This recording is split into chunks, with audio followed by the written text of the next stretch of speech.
The very good evening, all of you. Welcome to this very Insta live on Beautiful Spotless Skin page, and I'm Sayukta. And today we are here to discuss a very important topic. So today we'll be shedding light over acne vulgaries, especially when we are in our teens. When we attain puberty, most of us get acne issues. But then it's important to understand how to manage acne properly, how to prevent acne, in case there are acne, then how to deal with it, what to do, and most importantly, what not to do. So that's why we all are here to discuss this very important topic, acne management. And with us today, we are going to be joined by Dr. Lithanvi D'Souza, MBBS MD, and is a consultant dermatologist with over 8 years of experience specializing in comprehensive skin, hair, and cosmetic care. And currently, she serves as a consultant at UVA Skin, Hair, and Cosmetic Clinic in Bandorville, Bangalore. And she is also an assistant professor at Kanachur Institute of Medical Sciences. So Dr. D'Souza is highly skilled in managing a range of dermatological conditions and provides personalized evidence-based treatments to her patients. Her dedication to both clinical practices and academic teaching underscores her commitment to advancing dermatological standards and patients' care. So today we'll be joined by Dr. D'Souza. She is joining shortly, and today we are going to talk about acne. Now it's important to understand how to maintain a good skin care regimen, etc. And here we go. We have Dr. D'Souza with us. A very warm welcome to you, Doctor. Thank you, ma'am. Thank you. So, Doctor, today it's such a privilege to have you with us because we are going to talk about acne management, and it's such a worldwide skincare concern. Most of us have gone through that phase of acne vulgaries when we were in our teens, etc. Then there are people who have oily or acne-prone skin. In women, we see a lot of adult acne these days due to hormonal issues and all. So we'll try to cover everything into this, Insta Live. And to start with, Doctor, what is acne? Why it happens? Yes. Thank you, ma'am, for the introduction. Yes. So to begin with, so all of us have experienced acne at some point of time in our lives. Growing up in our teenage years, and we've had friends who've struggled with acne issues. So basically, what acne is it is an inflammatory disorder which involves a particular part of the skin, which is called as the pilosebaceous unit. Now, just to break it down on simpler terms, so we all have hair on the face, and occasionally if we don't wash our face for a long time, it tends to get oily. So there is something which is producing that oil on the skin. So that is referred to as the sebaceous gland. So it's a gland which is sitting in your skin, which is releasing this oil. So now what happens in acne is that the basic the etiology or the basic cause is a part of the pilosebaceous unit, which is the hair follicle and this gland. Different components affecting this the functioning of this unit. Yeah. Okay. We see various stages of acne, doctor. As a layman, we see, what we call white hair, black hair. Correct. Then they are bigger bumps. Then they are very painful, pustule. Then they are huge, and we don't know, how quickly they grow. So, Correct. are these the various stages, and what do you call them technically? Correct. So what happens is, when this pilosebaceous unit, okay, its functioning is hampered. So what happens as the secretion is being produced, supposing it gets blocked or gets clogged. So there is a collection of sebum in the skin. Moreover, there's an accumulation of dead skin cells also. And then further on, what happens in acne is there is also a bacteria which is called as the Cutibacterium acne also, which plays a role, and it causes secondary infection. And also there is an immune component, that's the role of the immune system also, which contributes to acne. So in the early stages, when acne first starts to set in on someone's skin, it is seen in the form of your blackheads or whiteheads, what we commonly call. So in scientific terms, we call them as comedones. So they're called open comedones if they are black in color, and closed comedones if they are white. That's your whiteheads. So these whiteheads, once they're untreated and they're left for a long time, secondary, what happens is it can get further infected because of the Cutibacterium acne. And in that stage is when we start to see a little bit of the pus. So we see like these pustules, a little painful and a little itchy. And finally, what happens is when there's a secondary inflammation also, which sets in along with that, it becomes red and it becomes painful. So you have your papules, and then finally, groups of these, they join together. When they join together, they form very large and very painful bumps, which are called as your nodules or your cysts. That is in the later stages. So in the starting stages, you can see probably stage 1 is something like a comedonal acne, more of the whiteheads and blackheads. And second stage, as it progresses, you have your pustules and your papules coming in. Okay, you have those bumps which are more pronounced, reddish, and then finally in the third stage you start seeing these bigger nodules, like a little bigger ones. And finally in the fourth stage you sometimes have a lot of scarring, you have a very big painful bump. So that will be like an end stage or a very like a late severe stage, that will be around grade 4. So typically this is how we would classify the various types of the presentations of acne. Fair enough. And doctor, what are the causes? Do family history also plays a role in acne? Yeah, definitely. Family history does play a role. There is a genetic component which is associated with acne. So, see, ideally, what happens is acne, typically, if you see, it starts off in your pubertal age group. So, that is what we refer to as, somewhere around 12 to 13 up to 18 years of age. So, your teenagers. So, they are the ones who are more prone to this acne. So, why does that happen? Like, there's nothing till you're in primary school, there's nothing happening. Once you get into your middle school and your high school, that is when you start seeing this acne set in.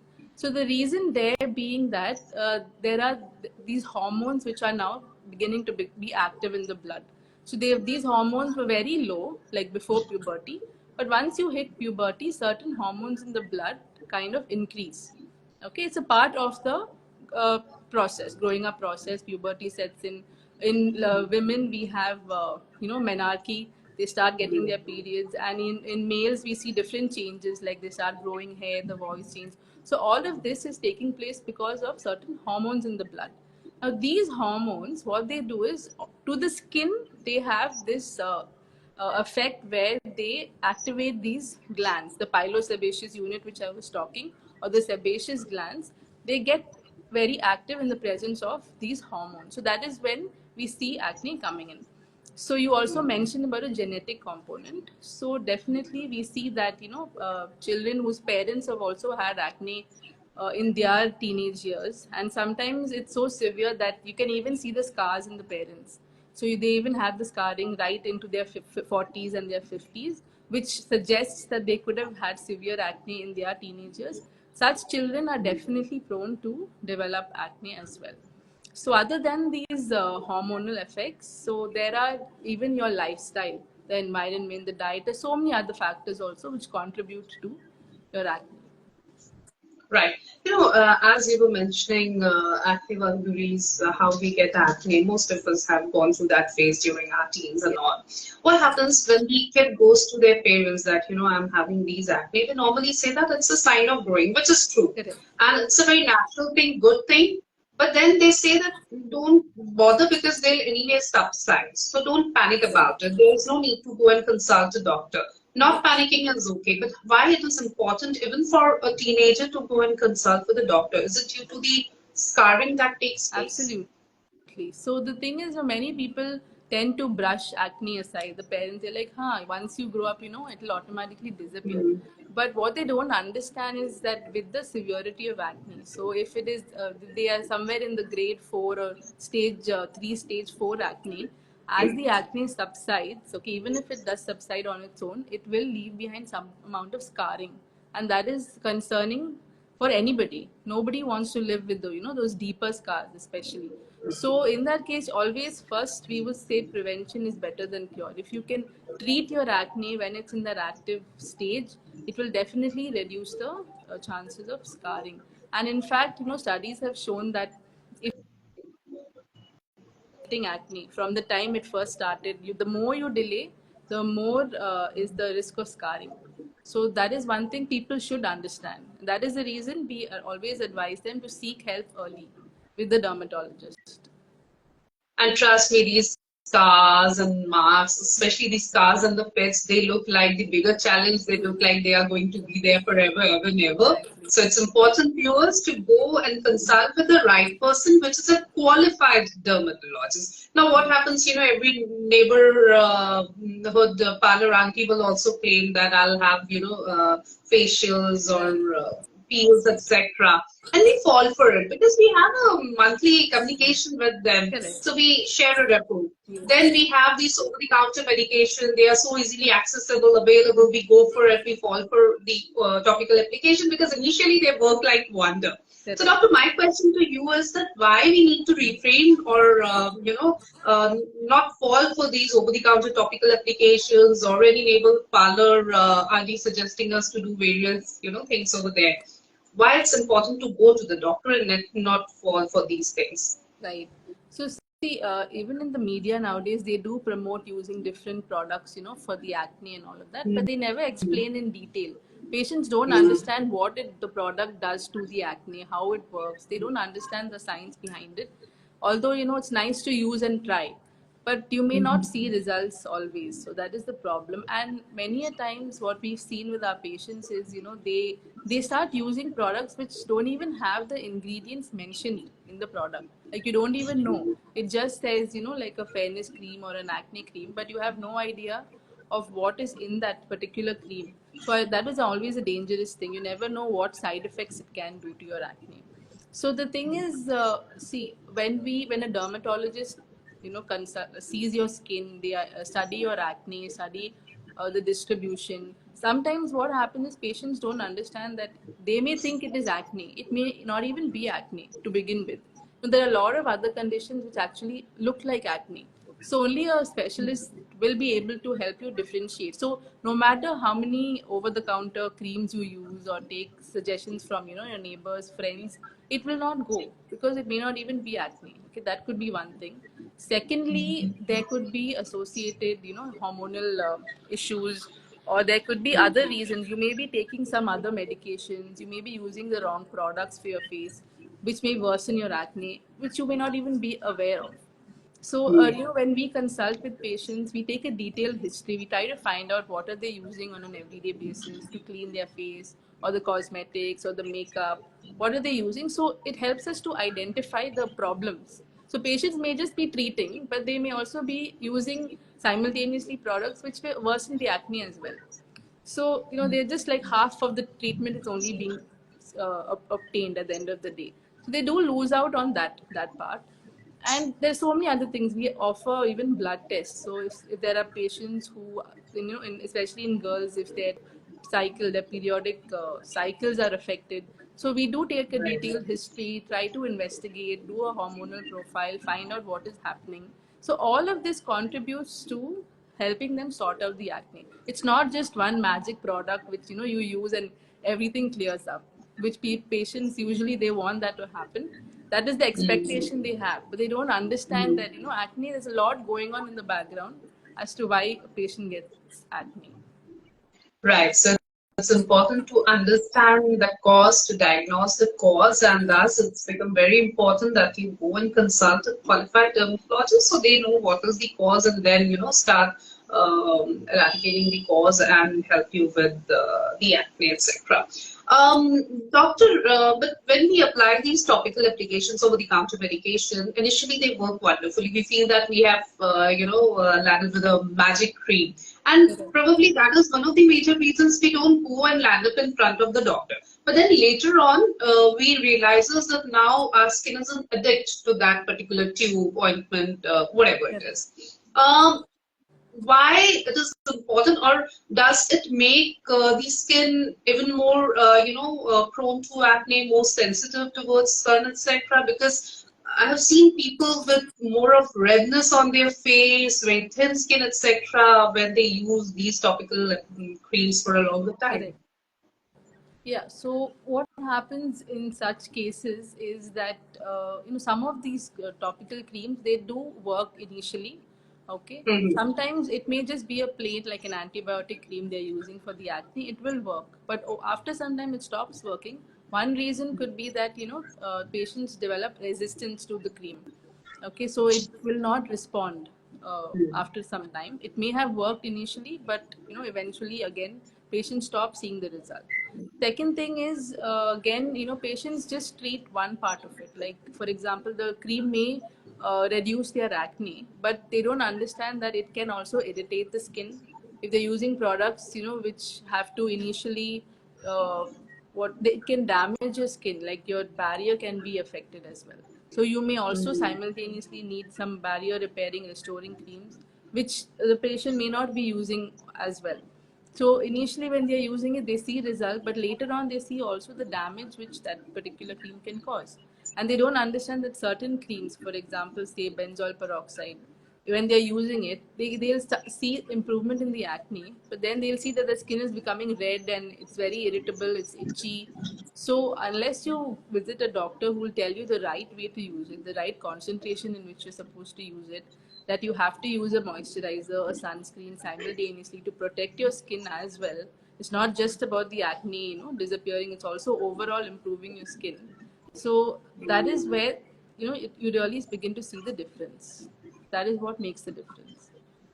Right. So please don't fall for these over-the-counter topical application or going by what your friend or family have done to them. So don't go by that. Go to a qualified dermat. Now, doctor, we are equally obsessed with home remedies, and now with various social media influencers on various social media platforms, and most of them, talk about skin issues, and they have a quick fix for almost everything. So starting with the application of toothpaste on acne, to garlic, crushed garlics on acne, lime juice, and whatnot. Yes. But do they really help, or they could be harmful? So they do more harm than good, I would say. Like even if I've used toothpaste, before I got to know about, uh, before I studied dermatology, probably in my school days, and I've seen the damage that's done, the mark which is left, and the pigmentation. It literally, like, it burns your skin. It's like it damages your skin more than it does good. So these things, I would say, they further they dry out your skin. You never know, and it will definitely leave some amount of irritation because they all have these mild acids in them, which again it will damage your skin. So never advisable to get these home remedies done without a proper consultation. Right. And doctor, now you have such a flawless, glowing, spotless skin, What is the secret behind it, and what kind of skincare regime or skincare routine you recommend, especially in case people are prone to acne, to prevent acne and have a good skin barrier? Yeah, see, my skin was never like this. So in my school days, I did struggle with acne, and I did consult. The good thing my parents did is they took me to a dermatologist, and they definitely helped me tackle my acne issues. And what I would say is, starting with the basics, use a gentle cleanser. So using a good gentle cleanser for your skin, using a good moisturizer. So nowadays, all products, they have these labels on them. They do say lightweight, they say gel based, or if it's oil based, they will say that it is oil based, those kind of products. So if you're having acne prone skin, always opt for something which is gel based, which is oil free kind of moisturizers, and never yeah. So that is one more thing. Using sun protection is again very important. So using a sunscreen on a regular basis, because some studies do show that external factors like pollution or sunlight, things that we are exposed to as we travel, as we go about, also do affect the skin. So using that on a regular basis, and then we also do exfoliate our skin with products like your AHAs and BHAs. Now everybody knows AHAs, BHAs. People are familiar with these terms. So alpha hydroxy acid, beta hydroxy acid, they do help in good exfoliation of the skin. And again, knowing your skin type. So you go visit a dermatologist, they'll be able to guide you as to what your skin type is. So based on that, again, suggesting products which suit your skin type. And again, whenever you're opting for makeup or cosmetics, see what suits your skin. Nothing heavy. So anything heavy will clog your pores. It will again worsen acne. And overall, I would say it is a lifestyle disease. It's a lifestyle condition. So it's not just what is happening in your body. It's also what you take into your body. So the diet that you eat on an everyday basis. So anything which is again rich in, uh, we'll discuss that also, that aspect of the Sure. diet part. And Yeah. yeah, your alcohol, your diet, and all those things do play a role in acne. Right, right. Now, talking about these, steps, basic minimalistic skincare regimen that you have just explained about a cleanser, moisturizer, sunscreen. Starting with cleanser, people have so many, restrictions. This many times, especially those who have an oily skin, they feel it's due to the excessive oil, so they'll keep on washing and cleansing their face with a cleanser or face wash every now and then. Right. And they also feel that it's the dirt that's causing the acne. So they'll again keep on washing their face. Is it a good practice, doctor? No, absolutely not. So whenever you're using a face wash, so all up to 2 to 3 times per day is more than enough. Okay, however oily your skin is, if it's more oily, probably wash it thrice a day. Otherwise, twice a day with an exfoliating, agent in your face wash. For example, your uh, AHAs like your glycolic acid or lactic acid, or your beta hydroxy acid like salicylic acid, which is commonly used in these face washes in a very minimal percentage, is good enough to control the acne. For maybe say twice to thrice a day, washing it more and more will again, it will dry out your skin, which is again something we don't want. It can even worsen acne. People think the drier it is, it will improve, but that's not the case. Even if it damages the skin barrier, which again promotes inflammation and can even worsen the acne. So use a gentle cleanser, or if it's an oily skin, go for a cleanser which has your AHAs and BHAs, which can just be used twice or thrice, not very Okay. frequently, not every 2 hours or every 3 hours. Wouldn't Mhm. recommend that. Okay. And with moisturizer, again, people who have oily skin, they feel that they are already producing so much of sebum oil, then why there is a need to apply moisturizer? And normally they don't use a moisturizer on a regular basis. So why it's important and what kind of moisturizer to go for? Yes. So for acne and oily skin, it's always good to go for a light gel-based moisturizer. So your most of your products will come with this disclaimer about what kind of a moisturizer is there in the particular brand. So always look for these terms which say non-comedogenic, which say lightweight or gel-based moisturizers. These are the ones people can opt for in case of acne and oily prone skin. And even if your skin is oily, always use a moisturizer because it helps to repair the skin barrier, because you're simultaneously using a lot of products for to treat your acne. So in order to maintain and to repair the skin, it's always suggested to use a moisturizer simultaneously. Okay.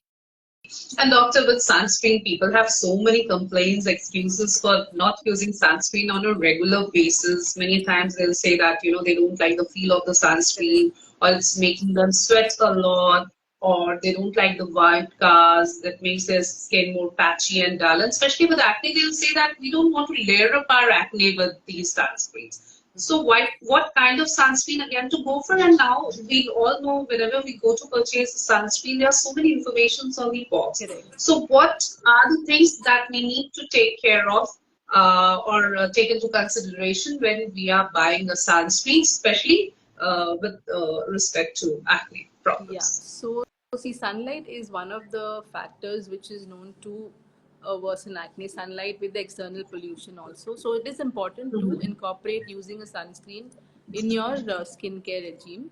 So, whenever you're opting for a sunscreen, so again, see, some people are they have sensitive skin. Okay, so there are two types. Either you opt for a physical or you go for a chemical sunscreen. Now, those who are more on the sensitive skin side, and those who have used sunscreens in the past and they do complain of some irritation with that, we prefer to put them on something like physical sunscreens. Again, your physical sunscreens, they do come nowadays with they do leave a bit of a white cast, but then again, after a few minutes it does settle down in your skin. Initially you may feel that there is a bit of a white cast, but just give it time, give it about 2 to 3 to 5 minutes, it eventually settles down, and it's not very obvious if applied properly. And again, these sunscreens, you can look for those which say non-comedogenic, lightweight products, which it will be mentioned on the sunscreen. The other option is again going for your chemical sunscreens. Here again, nowadays almost all the companies do have the label of these lightweight, non-comedogenic sunscreen, gel-based kind of creams. Avoid oil-based sunscreens. Okay, they will worsen your acne. So any lightweight sunscreens should be fine. Should be fine. Right. And what is the right way of applying the sunscreen? What amount is important? How much, the amount of application, and how often we need to reapply it? Yeah. So whenever we talk about sunscreen application, we always show you this two-finger rule. So what you do is you spread the sunscreen on two fingers of your hand. Okay. And once you do, that's the amount of sunscreen which is required to cover up your face as well as your neck area. So you apply it on your two fingers and you can just dab it all over your neck and over your face. So that is the amount which is required to cover up your face and neck. And once you apply it, if you are indoors, so the thing with sunscreens is if it's a chemical sunscreen, you have to use it at least 20 minutes to 25 minutes before you step outside. Okay, because it takes time to get absorbed into your skin and to actually start showing its effect. So we recommend patients using it 15 to 20 minutes before stepping outside. If you are outside, if your job involves, going in the sun, traveling a lot, all doctors would recommend to reapply a sunscreen. Again, the same quantity, okay, the finger of two, that is the two rule. And it has to be reapplied every at least 2 to 3 hours. If you're in that hot morning sun, especially between 10 o'clock to 3 o'clock, we reapply it every 2 hours. So that will do its job. Once the sun is set, like once it's 4 or 5 in the evening, probably we'll have to reapply again. Yeah. Okay. Now, there is a question by Rohit Rana. His question is related to sun, so I'm taking it right away. Can sunlight help clear up acne? And I have heard this so many times that people think that exposure to sunlight will help them treat the acne. Uh, Sunlight does not actually help to clear out your acne. See, there is a recently energy and light-based devices are being used to target acne. So the way they work, for example, you see blue light and red light, right, which is being used to treat the acne. So the way in which that light works is that that light which is being produced, the blue and the red light, it gets absorbed by certain components of the bacteria which produce the acne, and it gets converted to heat. The light gets converted to heat in the skin, in the bacteria, and the bacteria gets destroyed. Okay, so that is the science behind using the red and the blue light for acne. But we can't say the same when it comes to sunlight. So sunlight is also known to even worsen acne. It is one of those exposomes, or they say the outside external factors, which can worsen acne. Right. People are still so obsessed with toothpaste. I'm getting so many questions about can toothpaste help get rid Toothpaste, of don't go pimples? to No. toothpaste. No. No to toothpaste. Right. There's a So there is question the about, question. yeah. Yeah, that why do I get acne along my jawline, and especially women? I've seen a lot of women with the acne on their jawline. Do it symbolizes something, doctor? Yes, definitely. So, typically, acne, the distribution could be on the forehead, this is the T zone, or it can be on the cheeks, okay, in adolescents. Yeah. But as we see in people who are above in their 30s, say adult acne, once you're 25, 30, and then you start getting acne, more commonly we see the distribution at the jawline, okay. So, whenever the distribution is in the lower part of the face or in the upper part of the neck, that is what we refer to as your hormonal acne. So it's an indicator that your acne could be triggered because of underlying hormones. So, which again definitely calls for a full hormonal profile and evaluation, because again, your periods may be messed up. It may be not regular, or you may have started some OCPs or some sort of hormonal medications. So in that case, definitely the lower jaw will be affected if it's a hormonal acne. Right. There was a question regarding acne on back as well. That why am I getting acne on my back? Correct. Yes. So back acne or truncal acne, as we call it, is again a common condition. I mean, we do see that quite a lot nowadays. So the thing with back acne is similarly how we have those pilosebaceous glands or the on the face, we do have a lot of them distributed on our back as well. Okay. So what happens is now there are certain causes when which can worsen the acne on the back. So one is people who go to the gym, okay, those who are working out, they start consuming a lot of these protein supplements. So that like whey Yes. protein, for example, and even the clothes that they wear while they work out, the gym, particular the gym wear, it's kind of skin tight. It's like it's skin tight, and then they're sweating. So there's a lot of friction as they're working out. There's a lot of the occlusion. The skin is the cloth is very tight. It's on your skin. So and there's sweating happening. So all of this will clog your pores. Okay, so that is one thing which can worsen the acne. Then you have these proteins. So whey protein is again known to increase your acne, especially on the back. And then you have people now like to take a lot of vitamin, a lot of supplements. So people they take B complex vitamins, especially B6 and B12 vitamins. These are known to be associated with acne, which can again be on the back as well as on the face. And another common medication we see is people take steroids. So oral steroids. Maybe if they're working out also, they want to bulk up the muscles, so they take these steroid medications. That can also worsen your acne. Those are some of the causes for your back acne. So we always suggest, wear something like breathable fabric, something like a cotton fabric. And as soon as you finish working out, take a shower. Take a shower and wear looser clothes. And you can always go for medications to help reduce your. There are body washes and there are sprays also which can be used to tackle the truncal acne as well. Right. And you also mentioned initially that diet plays a very important role in managing acne or worsening acne. And many times we get to hear so much like, dairy products will lead to more of Yes. acne. Eating sugar or, chocolates can worsen your acne. So what is the correlation? What to eat, what not to eat, doctor? Yeah, definitely. Diet does play a role in acne, and I still face that issue. The minute there's a party and you're drinking a lot of soft drinks, you're having cake and you're having dessert, the next day I definitely wake up to one or two pimples. So it's a common thing. So we do see that. So the thing is, see, dairy products, yes, taking milk directly, okay, whole milk, okay, is known to worsen acne. That is one thing. Then you have your refined flour. For example, anything in which is made up of maida. Okay, like your donuts, your pizza base, your burgers. So all of this white bread.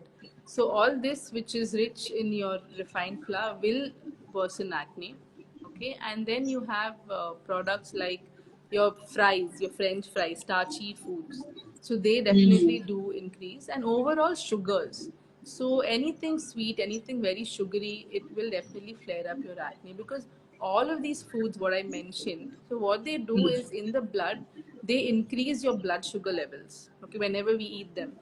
So when once your blood sugar levels are increased, what happens is simultaneously there is an increase in the hormonal aspects also in the blood, which trigger your acne. So that is the relation. So we always recommend patients to go for something called as a low glycemic diet.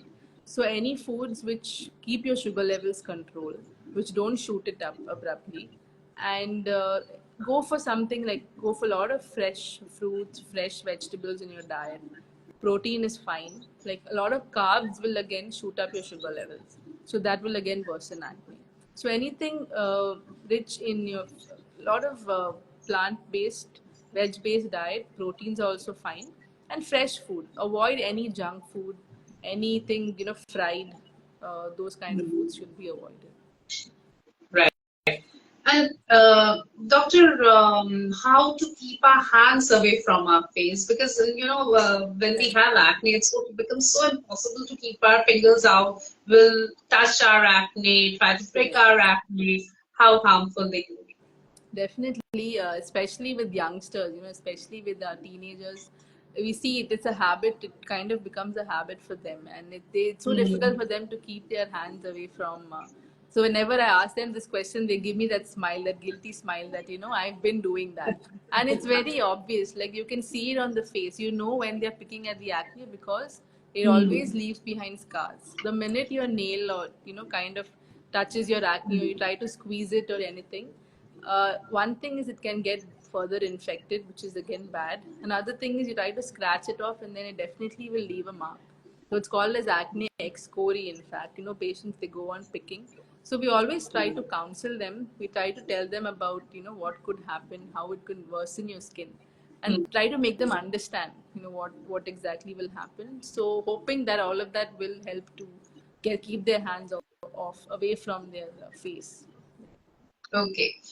Doctor, when patients come to you with acne, are there any tests that you normally recommend for the proper diagnosis, or just by clinical investigation, taking the history, etc. it works? Yeah, usually, ideally, if it's a classic case of adolescent acne, we don't always do investigations. But sometimes when we see that we've started treatment and the patient is not responding in the way we would have liked them to respond after taking all of these medications, then we start to raise concerns like what it could be. Can there be an underlying hormonal issue or anything like that? So in such cases, and also in the case of adult acne, so especially in older women who are facing acne issues, in those cases we would definitely like to investigate, get a hormonal profile. So typically what we do is we get their thyroid levels checked, we get their tests like the LH and FSH, that's follicle stimulating hormone and luteinizing hormone.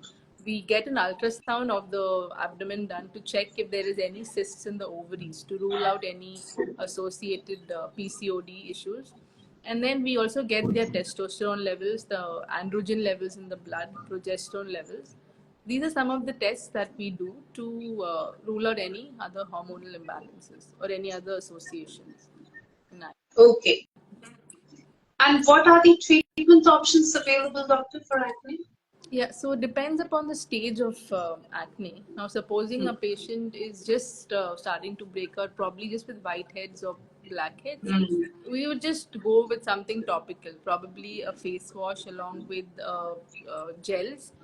So typically what we give for grade 1 acne is we call them as topical retinoids.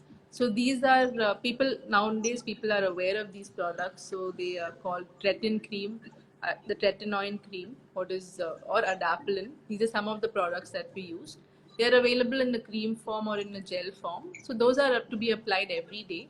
So they help to take care of the sebum production, the oiliness, and target the bacteria as well. And then supposing we see lot of pustules, if we see a sign of any infection, lot of pus and all, then we add in an antibiotic. So we can give either oral antibiotics in the form of tablets, and then even to apply, we give topical gels. There are a lot of topical antibiotics like clindamycin, nadifloxacin, and even benzoyl peroxide does have antibiotic properties. So those are some of the things we will add in. And then when it's a later stage, probably if it's a grade 3 or a grade 4 acne, we would like to add in oral retinoids. Like isotretinoin is the one which is commonly prescribed for severe acne. And again, that has to be taken only with a dermatologist prescription. It should never be taken over the counter, and because of the side effects. And apart from that, see, when we see that acne is not responding to these regular routine medications that we give, then we add hormonal tablets or anything else which may be required based on the investigations. And yeah. And for scars and marks, doctor? Yeah, for scars and marks, ideally topical preparations like gels and creams do not give very good results. So we always have to go for some of the other procedure. So typically for scars, we always start off with something called a subcision. It's like introducing a needle under your skin and trying to break off all the tissue which is pulling the scar tissue. After that, we add either a microneedling as a procedure, okay, where we roll or glide these tiny needles on the skin. So they puncture your skin and they produce collagen, which help to minimize the appearance of the scars. It tightens the skin also. And finally, we have even lasers like carbon dioxide lasers and other lasers which can help to even microneedling with energy devices like with RF also helps to tighten the pores. So always go for some device or procedural treatments to target your scars. Right, and get them done from a qualified dermat only. Yes. So don't again fall for saloons or quackery, etc., go to the right person for the procedures as well. And doctor, before we sum up the whole session, any take-home message for our viewers? Yeah, always remember that acne is not just it's a lifestyle disease. Okay, so what you eat, how you live, your exercise, what you're taking inside, and be careful of the food you're eating. Make good and healthy choices, and always consult a doctor if you're facing acne issues, because we don't want to see that scarred face. Okay, if we can help treat your acne in the early stage, it will be definitely beneficial to you, because it will definitely reduce the scarring. And treat acne early, never delay. Okay, always seek Right. help at an early stage and see what best can be done, what solutions the doctor can offer, and what you can take from that. Absolutely. Thank you so very much, Dr. D'Souza. It was wonderful talking to you. Thank you for your time and making this session so informative. Thank you so much. Thank you.